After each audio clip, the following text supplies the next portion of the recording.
আমাদের গন্তব্যস্থান বিহার, তাই বিহারে যাওয়ার পথে এই রোডের দৃশ্য কিছু আপনাদের সামনে তুলে ধরছি দেখুন। এবং কোন রোডে যাচ্ছি সেটা অবশ্যই আপনারা বুঝতে পারছেন, না বুঝতে পারলেও আমি বোর্ড দেখিয়ে দেব, বোর্ডে লেখা আছে। এই রোডে প্রচুর কুয়াশা, সকালের দিকে একটু কুয়াশাই পড়েছে। আর এই কুয়াশার জন্য খুবই সতর্কভাবেই চালাতে হচ্ছে, কারণ চালানোর যদি একটু 19-20 হয়ে যায় তাহলে সোজা গিয়ে খাদে পড়তে হবে কিন্তু।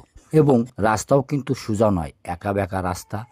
আর এই রোডগুলো রাস্তার থেকে সাইডগুলো অনেক নিচু, তার জন্যই খুবই ধরে ধরে চালাতে হচ্ছে গাড়ি। তারপর আবার কুয়াশা, তার জন্যই খুবই সতর্কভাবে চালাতে হচ্ছে গাড়ি, যাতে কোনো অসুবিধে না হয়। এবং খুব আস্তে আস্তেই যেতে হচ্ছে। দেখুন কুয়াশা ভর্তি হয়ে গেছে রাস্তাগুলো। আর এই রোডে যাওয়ার পথেই দুপাশে কিন্তু কিছু কিছু জায়গায় পাহাড় আছে, সেগুলো দেখানো যাচ্ছে না কুয়াশার জন্যে। কারণ আপনারাও দেখে বুঝতে পারছেন সামনের রাস্তায় ভালোভাবে দেখা যাচ্ছে না। কিন্তু আমরা যাচ্ছি ম্যাসেঞ্জার হয়ে বিহার। দেখুন এই বোর্ডে লেখা রয়েছে থ্যাঙ্কস ফর ভিজিটিং ম্যাসেঞ্জার। আর এখানে রাস্তা প্রচুর উঁচু, দুপাশে খুব নিচু। এবার কিন্তু কুয়াশা হালকা হালকা পরিষ্কার হচ্ছে, হালকা হালকা পাহাড়ও দেখা যাচ্ছে। আর আমরা এই পাহাড়ের পাশ দিয়েই ম্যাসেঞ্জার হয়ে আমরা এখন বিহারের দিকে ছুটে চলেছি।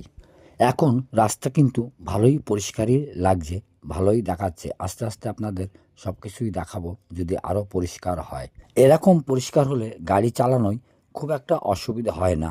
তবু ব্যাক বলে একটু ধরে ধরেই চালাতে হবে এই বিহার রোডে বা ম্যাসেঞ্জার রোডে। কিন্তু রাস্তা তো পরিষ্কারই লাগছে, কিন্তু কুয়াশায় পাহাড়গুলো সব ঢেকে আছে।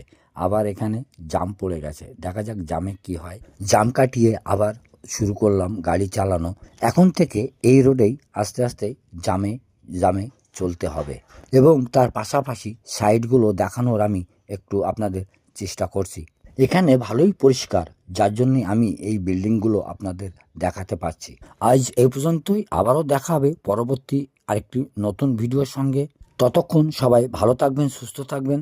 তাহলে রাখি, দেখার জন্য ধন্যবাদ।